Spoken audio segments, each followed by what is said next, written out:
Money is so uncomfortable to talk about, even between people that are married. I mean, the number one cause of divorce in America is money problems. You were told the lie that student loans don't count against you. In my eyes, it was like, well, this is not bad debt, so it's okay. Hey, you're in college, you're gonna get a credit card. Don't go too crazy with the credit card, but you're gonna need the credit card for emergencies. After I graduated, I was supposed to be living the dream, so I acquired more debt and more debt. I think it just began to snowball from there. We borrowed for everything. Yep. Want a new couch? Go finance it. Want a new TV? Go finance it. Want a new car? Go finance it. You know, in the back of my mind, we need to save money, but I'm like, we have enough money. I can go out and buy and spend. I couldn't fill my car with gas one month because we had less than $100 in the bank. We were completely house poor.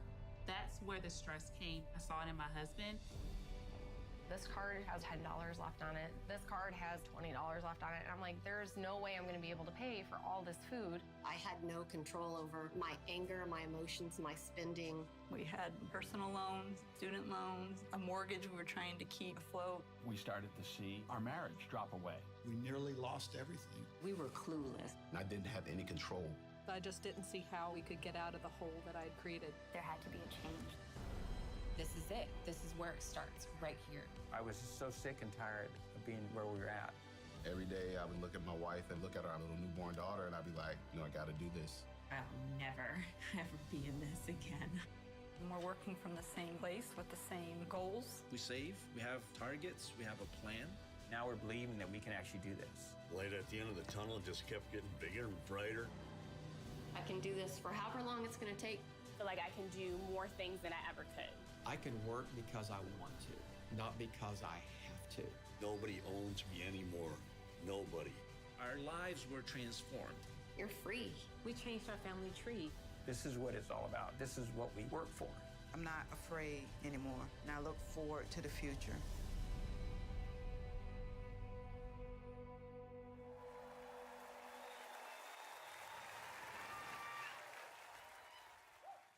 How many of you grew up like I did, not rich?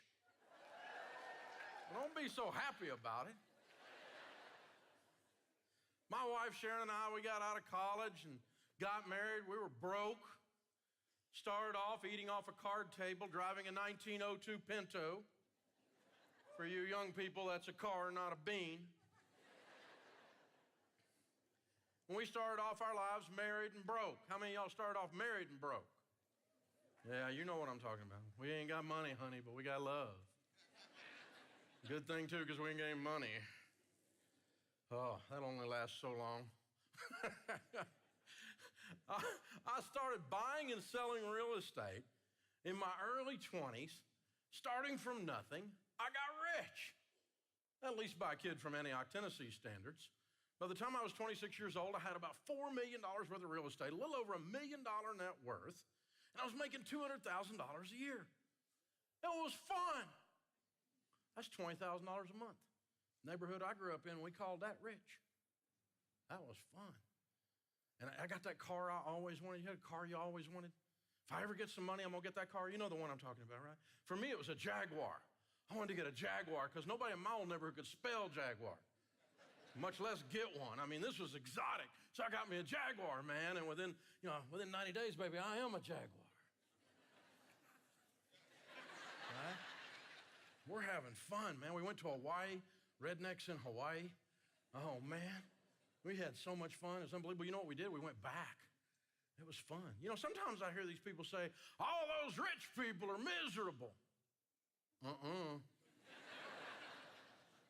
Now, I'm not here to tell you money will make you happy. Money will not make you happy. It won't. Money will make you more of what you already are. If you're depressed and you get money, you'll be unbelievably depressed. If you're mean and you get money, Lord, help the people around you. It magnifies what's going on in your life. And the crazy that's in your life, the crazy that's in your family, they get crazier when you get money. And there's crazy in every family. Y'all know that, right? If you don't think there's crazy in your family, it's you. So we were rocking along. Everything was going pretty good. And I was working my tail off. I was taught to tell the truth, work hard, pay your bills the way you were. No different, right? Everything's going like it's supposed to be going, man. Things are happening right. I met God on the way up. Everything's going good, you know? And man, we're married, we're having babies. This is the American dream. This is the way it's supposed to be. But I had done some stupid stuff with money. How many of y'all ever done something stupid with money? How many of you that didn't raise your hand have a problem with lying? I'd borrowed too much money in the bank that we were working with, the main bank. They got sold to another bank. I know that never happens in your area. And some guy in another city looks down and said, there's a kid in his 20s, owes us millions of dollars on real estate. I was doing Flip This House before there was cable TV to tell you how. And he looked down and he said, man, this is scary. Let's limit this relationship, which is banker talk for ruin his life.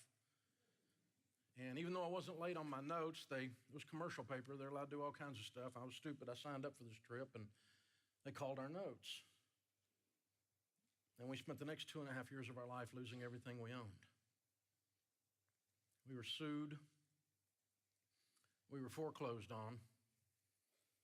We were sued so many times that the little guy with the lawsuit papers at the sheriff's department, those little pink lawsuit papers when he brings them to the front door, we're on a first-name basis with the old boy. Sharon's making him cookies, you know. Hey, Harold, you want a cookie? You know, I mean, it's ridiculous. And finally, with a brand new baby and a toddler and our marriage hanging on by a thread, we were bankrupt. Guys, I was so scared I couldn't breathe. I was 28 years old. I got babies. My wife thinks she's married to an idiot, because she is. And we're so broke. They're cutting the lights off and the water off, and I didn't know what to do. There wasn't anybody out there talking about what to do. It was kind of dirty little secrets. You didn't tell anybody, you know? And so I remember standing in the shower with it so hot I could just barely stand there, and I'd just stand there and cry because I was so scared. If you've ever been there, I know how it feels. I've been there. I've done that. And I'll tell you this, it's a thorough teacher. I learned my lessons at the school of life. I got a PhD in DUMB. Dave, what qualifies you to teach about this stuff? Well, I've got all the letters and licenses and the finance degree, but what qualifies me is I've done it. That's what qualifies me. I've been there. I know when somebody calls me on my radio show and I can hear it in their voice how scared they are.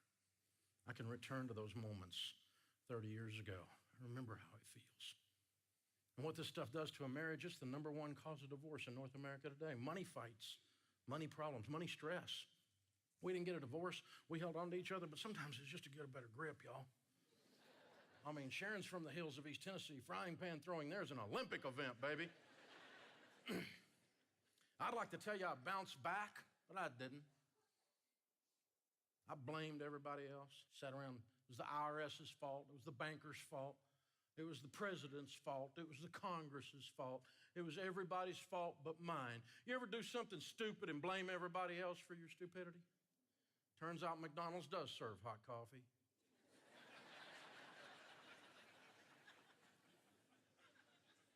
You got to decide at some point in your life, are you a victim or a victor? At some point, you got to make a call. And I sat around for a little while, and I was a victim and sucked my thumb, and oh, poor little old me. And then at some point, I just realized that wasn't working.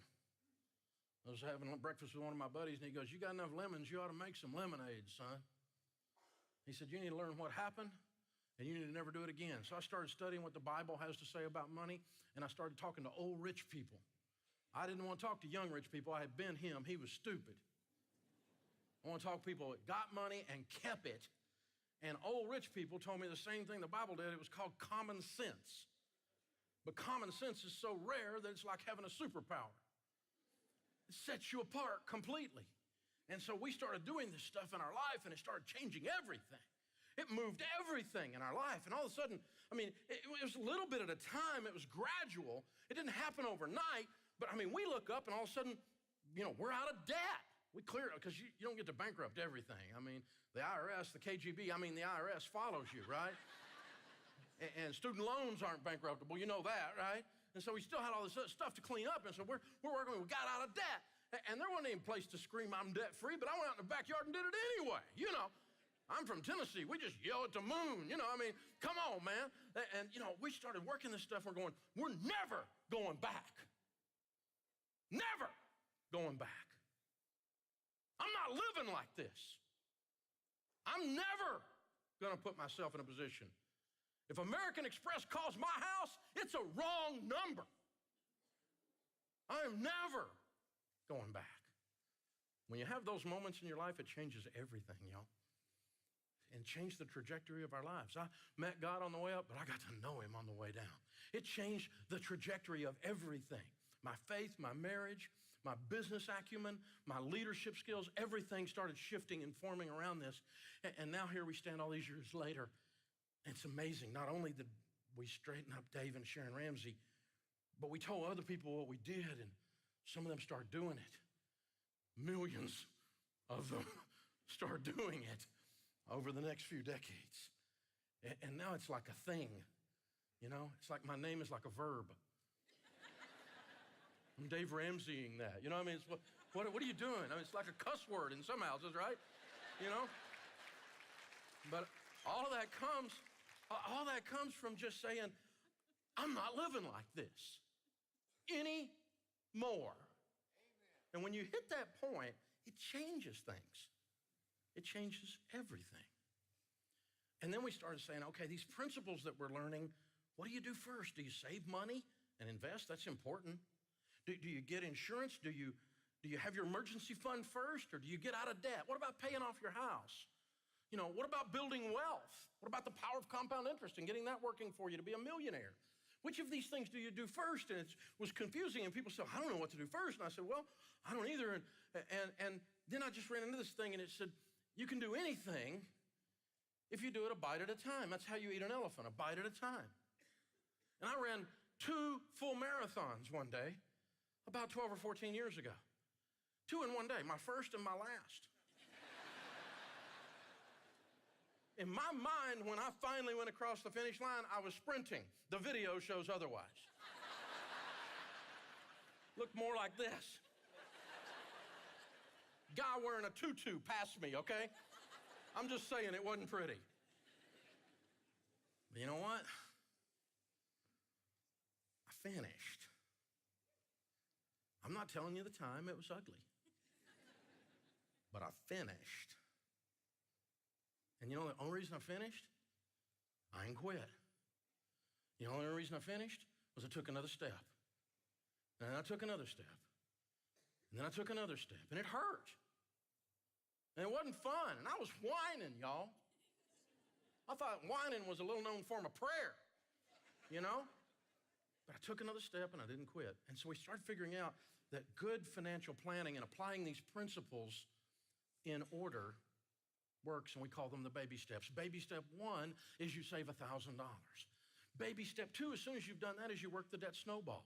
And then baby step 3, once you've done that, you go back to that $1,000 and raise it up to a fully funded grandma's rainy day fund of 3 to 6 months of expenses. Once that's done, then we do 4, 5, and 6 simultaneously. We start working on retirement, kids' college, and any extra money we throw at paying off the house early. And then that brings us to baby step 7, where we just live and give like no one else, where we build wealth and we're outrageously generous.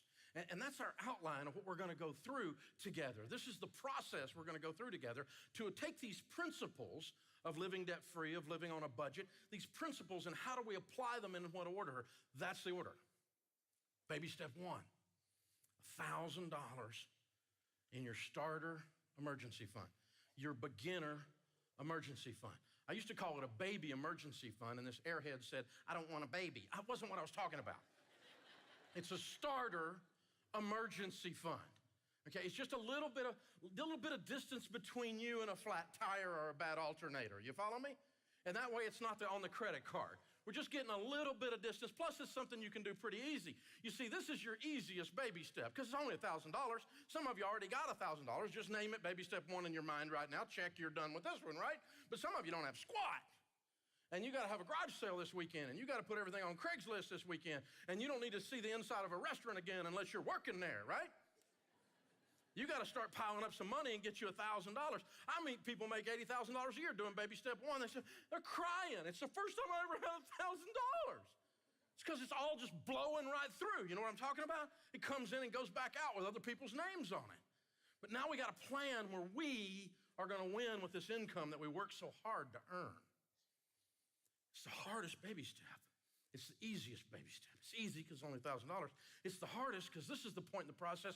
You're going to decide whether or not you're a freaking genius or not. Are you going to keep doing stuff the way you've been doing and expecting a different result? That's the definition of insanity. Are you going to invent your own plan? I'm doing financial peace-ish. Ish is a wish. Decide. It's like somebody hires a personal trainer. He comes in, he's got an 8-pack, you got a keg, and you're arguing with him. Whatever he says eat that if you want that. Whatever workout he says do that workout if you want that. If you don't want that, if you want that ish, then do it ish. But ish is a wish. So decide what you're gonna do. Are you gonna reinvent something that millions of people have proven to work? Or are you just gonna shut up and do it? That's kind of blunt. I think you hurt my feelings. Good.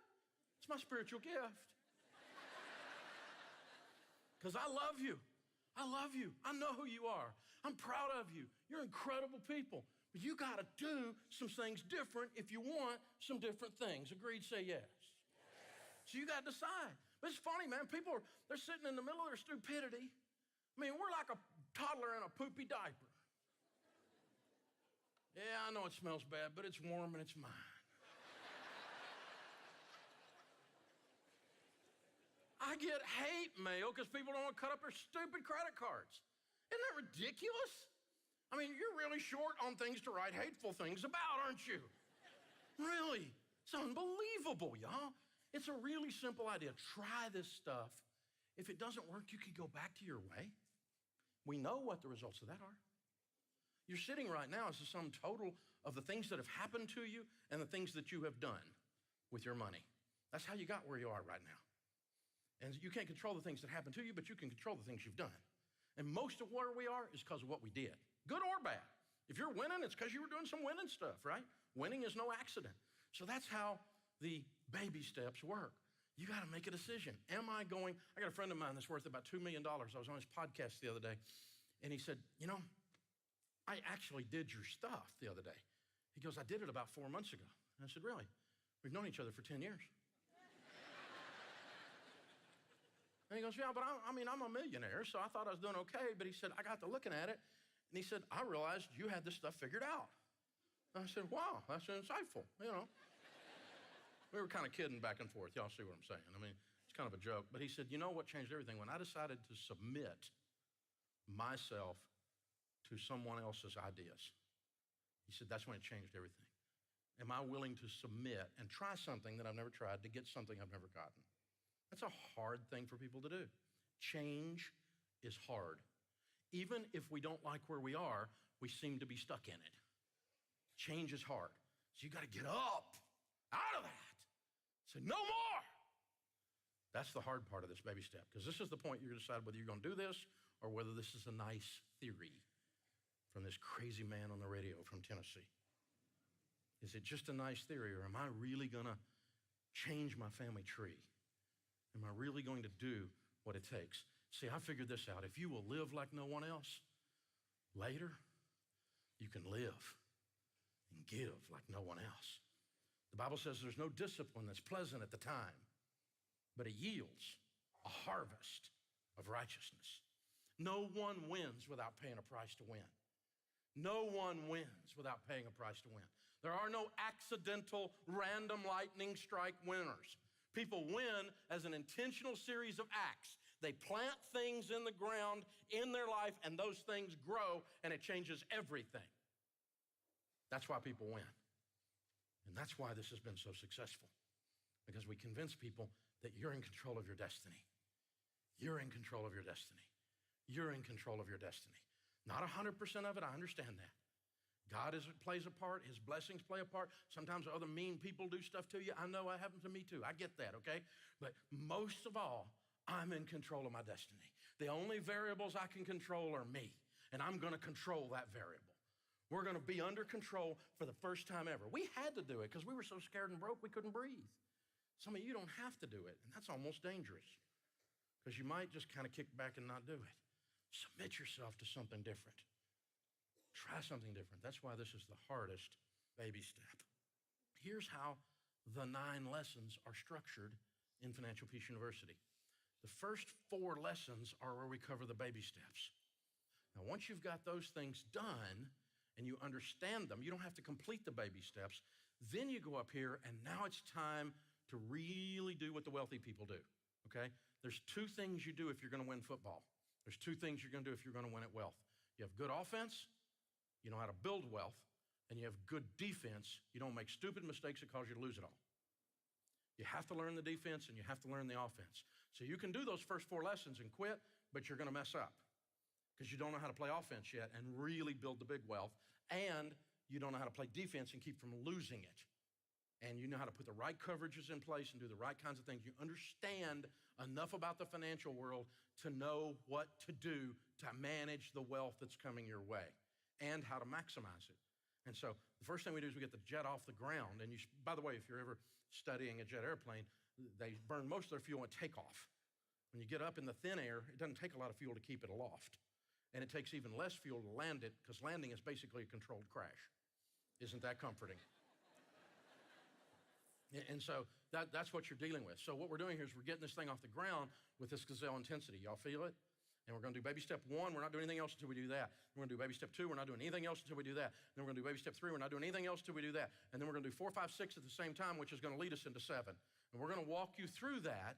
But the thing is, you don't quit there, you keep going and you get the other lessons, because that's your offense and that's your defense. And you gotta learn to play both. You gotta learn to build the wealth and protect the wealth. And it's really not rocket science. There's no real insight. There's no hocus pocus stuff. It's stuff you should have been taught in high school, but we weren't. And we're gonna go through it in a way, you put the cookies on a shelf where everybody can reach them, and you're gonna do this stuff. But you don't get to bail just when you get up, because you'll just go right back down, okay? You gotta get up and you gotta have the fuel to maintain, the offense and the defense. Everybody understand that? Say yes. Tens of millions of families now have followed these baby steps. We know that from book sales and Financial Peace University sales and radio listenership and all of that. That's not an exaggeration. Tens of millions of families have done these steps, and they absolutely work. You know, it started out with me teaching this stuff with a bad suit and an overhead projector. Now we've got audio-visual values, you know? I mean, it's like, wow, you know? And I was just standing up there, and I had a little class called Life After Debt. 4 people came the first night I taught it. It was 26 weeks long. I'm getting you out. This is boot camp, baby. People cried in that class. They did. But they got out. One guy's wife was an engineer, and she cried every class. And he came to me early one night before class. He said, "Would you please not make her cry tonight?" I said, "Just tell her to, for one night, don't do stupid stuff. And I promise not to make her cry. Just stop telling everybody in the whole group the stupid stuff's okay. And it's not okay for y'all either." You know, I ran into him, that was 25 years ago. I ran into him the other day. He's a multimillionaire now. And she just loves me now, because she knew I loved her, but she was just, man, she was hard-headed, you know? But we started out that way. It's $569 to go through this class. Was it worth it? He's worth millions of dollars now. I think he got a good return on investment, didn't he? Except for the crying part, but yeah. You know, God's blessed us at our company. We worked our tails off, and you know, you work your tail off for 25 years, you're an overnight success, right? Ramsey Solutions has exploded, and it's just amazing. My life is so good now, and one of the best things that's happened is obviously it's too big a movement now for me to do it, and we've got to think about the next generation and other people to carry these messages, and we've got a whole team of men and women now who are carrying these messages. I was born the year my parents filed for bankruptcy, and so you could say that I had a front row seat of watching Dave and Sharon Ramsey figure out how money works. I don't think I realized that I had such a strong foundation, financially speaking, of that knowledge until I left home, because I realized that money is such a stressful part of so many people's lives. I've been dealing with money for over 20 years. That didn't prevent me from doing some financial stupid back in the day. I had credit card debt. I did home equity loans. We've all made those kinds of mistakes. I've worked with people throughout my life, whether in sport or in my jobs, people that help me think bigger and really try harder. Being around the right kind of people, the right kind of information, it's helped me as a father. It's helped me as a husband. It's truly impacted my life. Not everyone's story is on the verge of bankruptcy. It's just these little decisions they're making is affecting their entire story. Having no clue what they're doing with their money, maybe in debt here and there, who knows? But that's gonna keep them from living out the things that they value and do the things that they wanna do in life. We all go through tough times, and we're a result of the people that reach out a hand to guide us. And so being focused on serving people to the best of my ability, that's who I am. That's what's in my DNA. And so I see this as an opportunity for me to pass that forward, to be able to be that source of hope, that coach that tells you yes you can and that pushes you harder. It changes their whole life and their whole perspective. Suddenly this topic that was so heavy on them, on their marriage, suddenly has levity and control, and they feel like they have guidance. It's a powerful moment when the light bulb goes off because they're starting to believe, yes, I can. Family trees are changed, legacies are gonna be different because of this message. That's why I do it.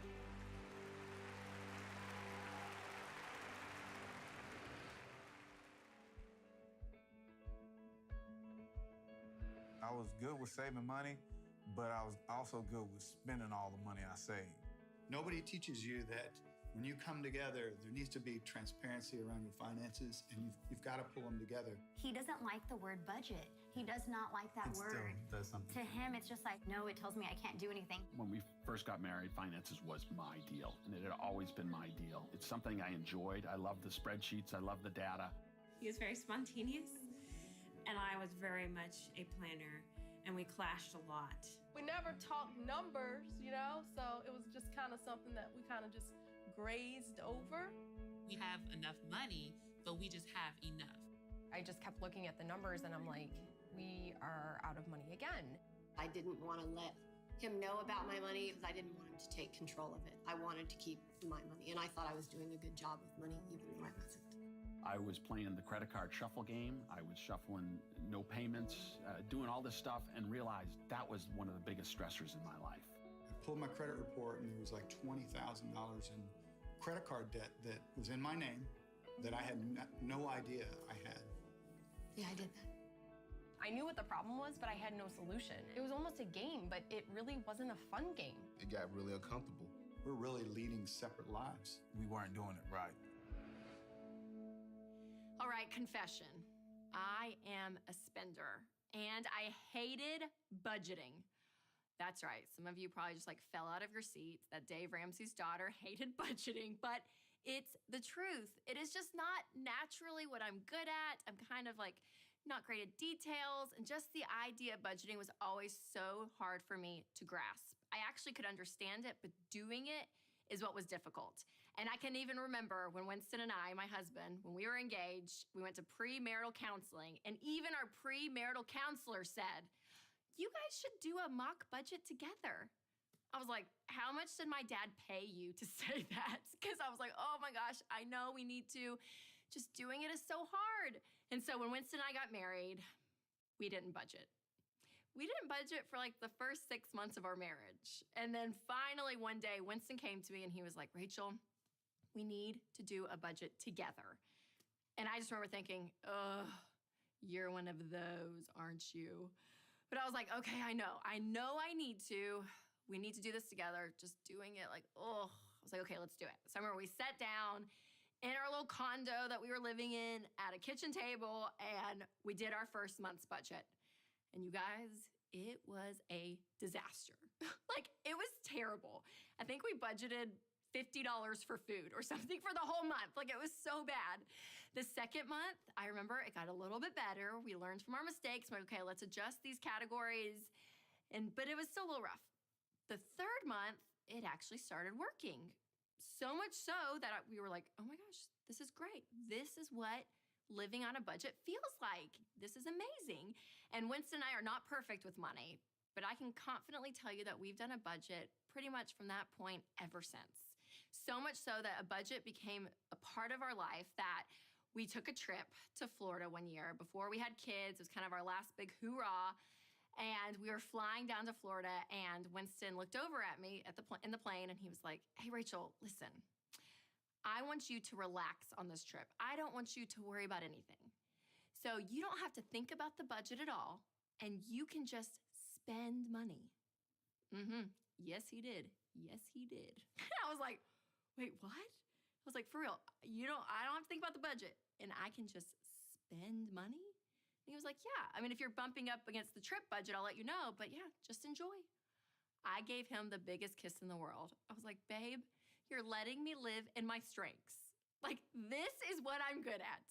And I remember we got down to Florida, checked into our hotel, went out by the pool, and it was one of those pools where like waiters and waitresses like walk around and you can like order drinks and food to your seat at the pool. It was awesome. And so this waitress walked by and I was like, hey ma'am, do you guys have guacamole? And she was like, oh yeah, sure. I was like, oh, I'd love some, thank you. So she brings it, I'm eating it, it's delicious, and I was getting thirsty, so I asked her then, can I have a menu to look at the drinks? So when I open the menu, the first thing I see is appetizers. I was like, oh, and I see chips and guacamole. $23. $23. I was like, did the avocados fall from heaven? Like, what makes guacamole $23? I was like, it's okay, Rachel. Just spend the money. Just spend the money. So then I go down and I see drinks and I see lemonade. I was like, oh, that's great. In my head, I thought, that's what I want to order. And I look over, $18. $18. I thought, what? This is crazy. And at that moment, the waitress was right in front of me and she said, okay, what would you like to drink? And I just had this battle going on inside of me. And I remember thinking, Rachel, just spend the money. Spend the money. Like, go back to your roots. Go back to who you were. And I looked at her and I said, I'll take the lemonade, please. And she brought it over and I took a sip and I was like, well, that was $1.50. Jeez. And in that moment, I started spiraling. I started freaking out because in my head, I was like, I just spent so much money on pool snacks that tonight at dinner, we can't get an appetizer. We're gonna have to go to Walgreens and buy granola bars for breakfast. Like, what have I just done? And I was just panicking. And in that moment, I realized I was not panicking because of all the crazy expensive prices at the hotel, even though it was ridiculous, I know.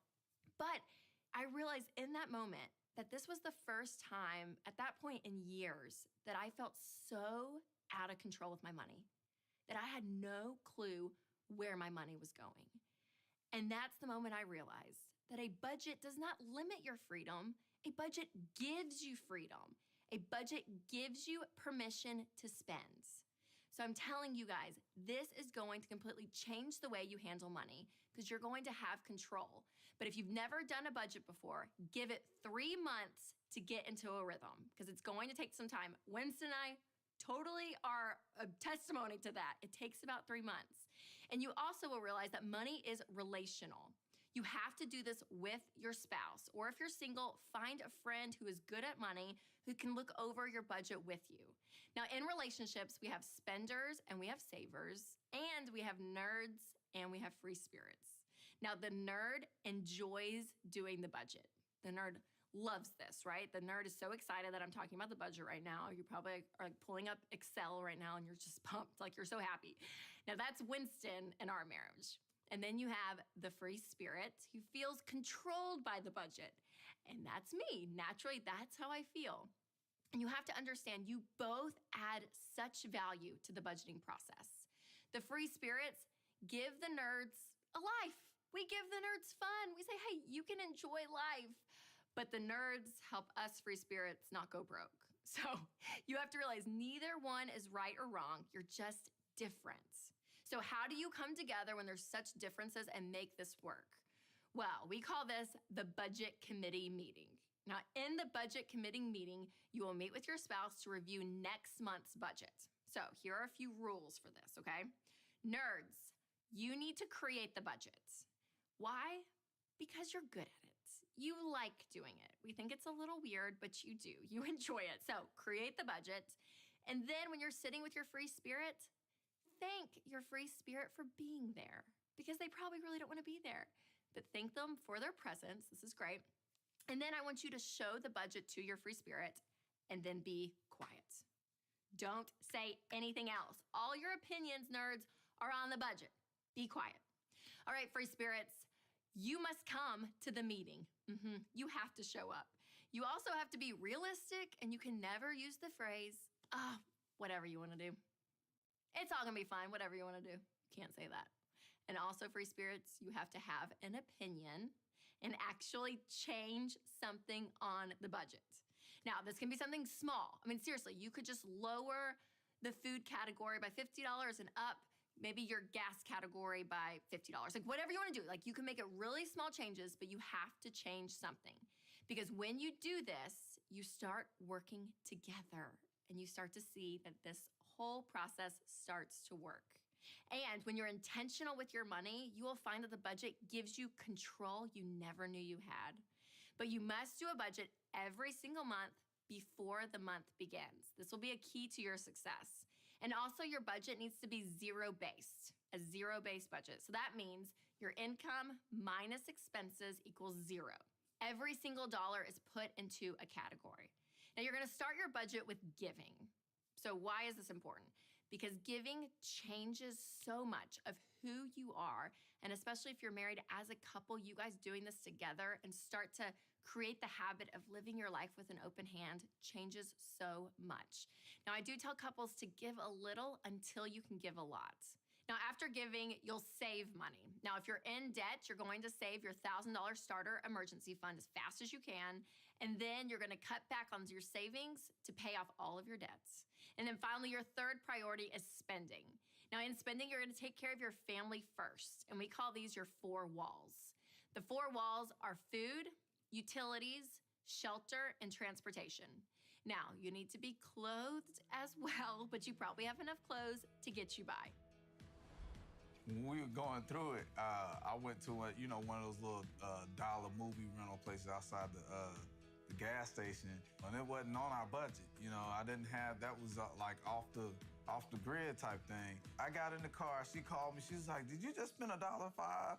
I was like, "Yeah, it was just $1.05," and this was earlier on. And she's like, "I got the budget down to the nickel, and you just messed it up with this purchase." I was like, "Oh my gosh, what is going on?" I was down to the penny, and if you spent anything extra, if you didn't tell me, it was like, you messed up my numbers. You don't understand how many hours I put into that budget, So he learned,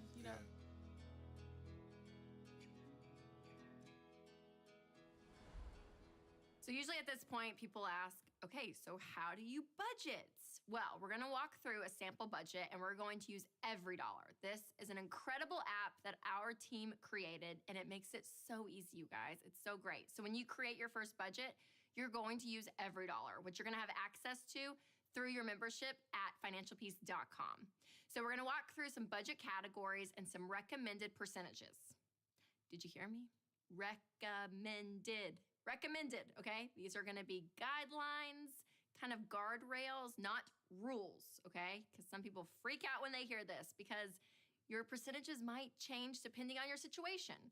If you're living in Balatrana, New Mexico, that's gonna be a whole lot different than if you're in San Francisco or Manhattan, okay? Or if you have 18 kids versus you're a single guy, things are gonna change. It's gonna look a little different. So for this example, we're gonna use a $65,000 income. And so that's gonna be about $4,000 a month after taxes.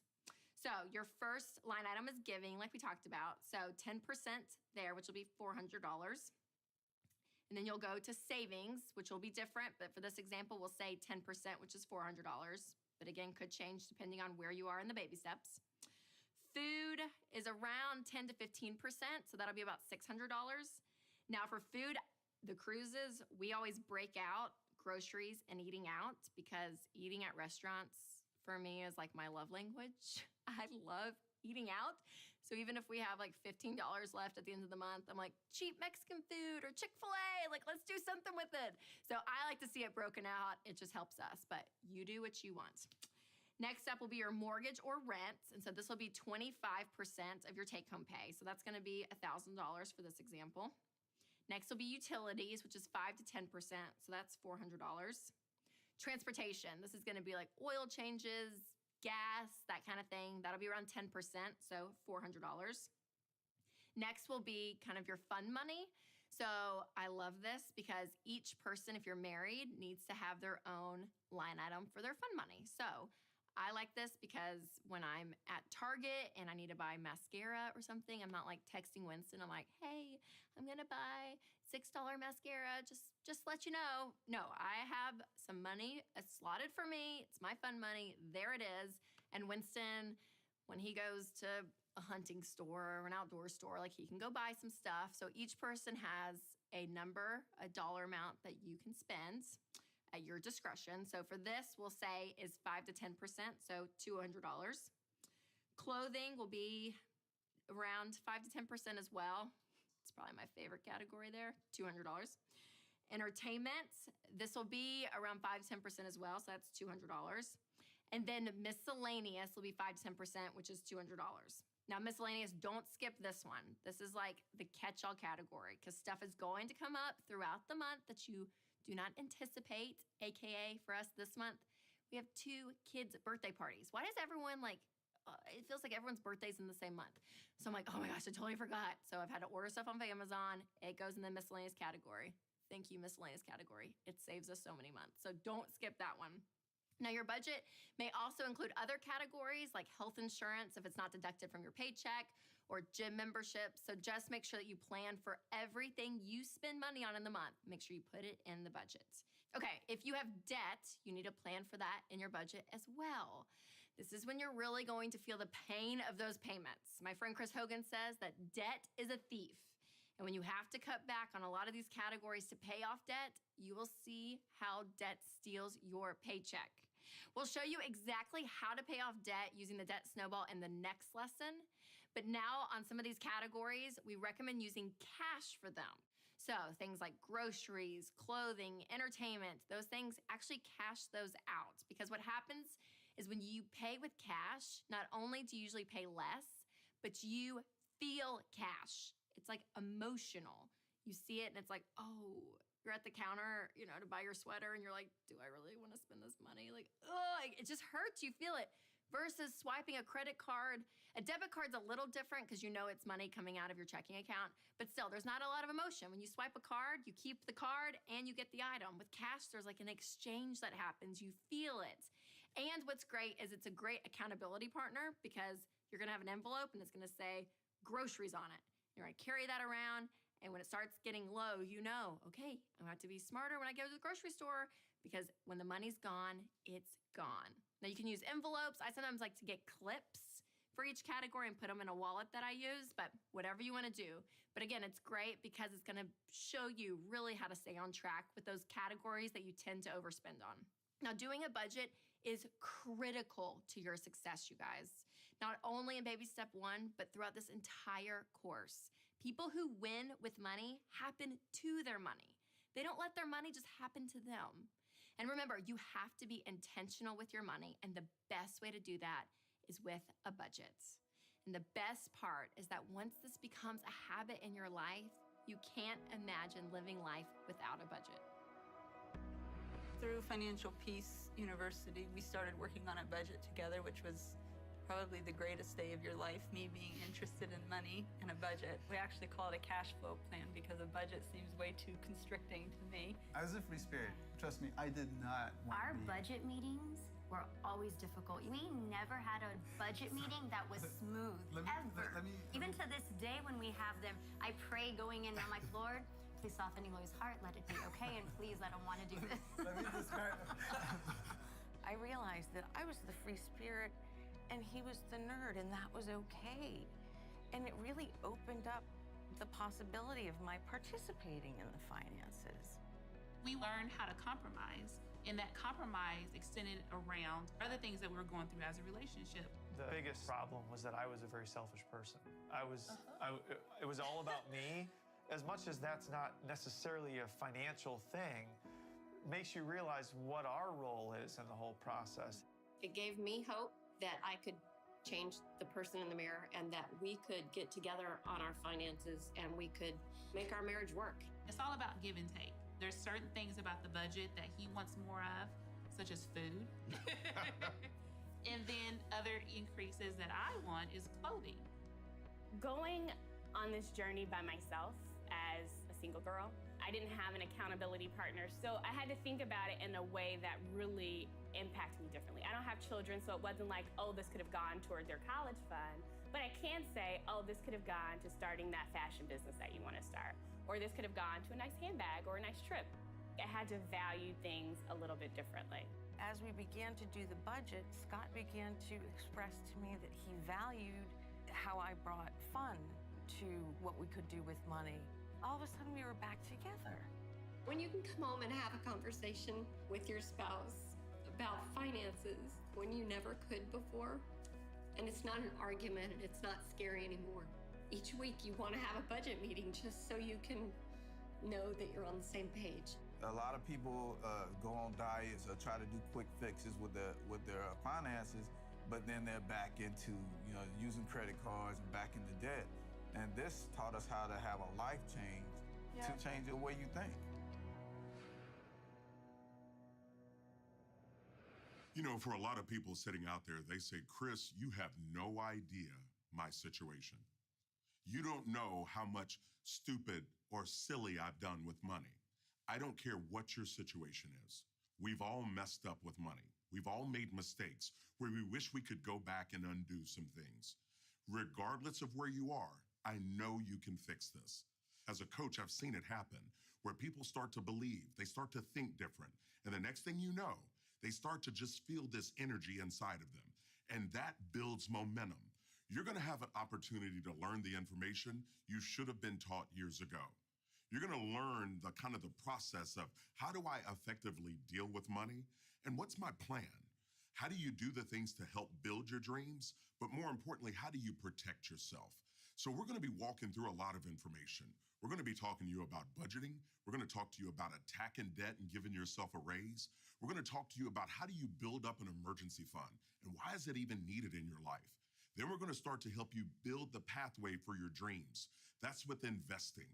And we'll talk about the importance of how do you protect that with insurance and real estate and mortgages. And there's a lot of information. How do you live on this plan moving forward, right? How do you help pass this information on to help your kids?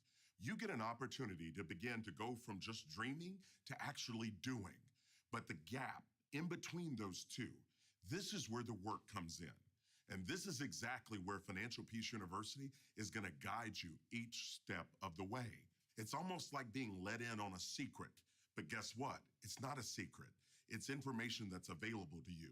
I want you to work through every single lesson and do your every dollar budget every month. And in the next lesson, Dave's going to walk you through baby step number 2, paying off all your debt except for the house using the debt snowball. I'm telling you, you're going to love it. Now, at the end of each lesson, you're going to have 1 minute to write down one thing you're going to do this week because of what you just learned. So are you ready? What's your 1 minute takeaway?